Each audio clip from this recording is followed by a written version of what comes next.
in that case, I didn't screen her really hard because the down payment was more than what I even had into it. In other cases, when I've sold land with lower down payments, which is often a great strategy if you're struggling just to get it moved.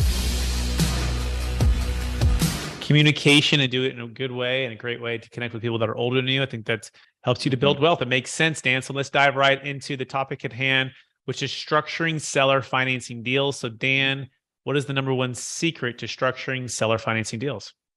The number one secret.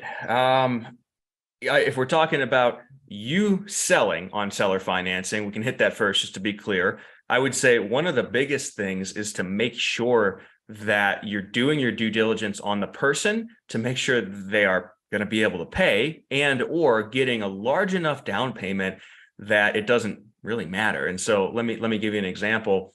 I bought one a couple of years ago. It's a piece of land. It was a multifamily lot at $13,500, sold it at 38, and she put 15,000 down. So my money was completely out just after the initial down payment, and then I've been getting $500 a month on that since. And so in that case, I didn't screen her really hard because the down payment was more than what I even had into it.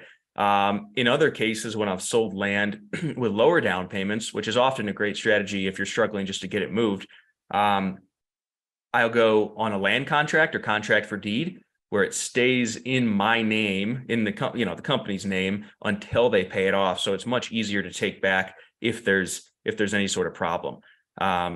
So those are probably the main thing that comes to mind. Excellent. So it sounds like if you are the seller and you are selling, you're going to be financing the buyer. The number one secret to structuring these types of seller financing deals is to make sure that you're doing due diligence on the person and make sure they can pay as much as you can. Like, you're being thoughtful about that. But even more so, or coupled with that, just make sure it's a large enough down payment where essentially you're getting all or most of your money that you put into the deal anyways, if they don't pay, because you're just going to foreclose on them. Is that a fair summary, Dan? Yeah, exactly.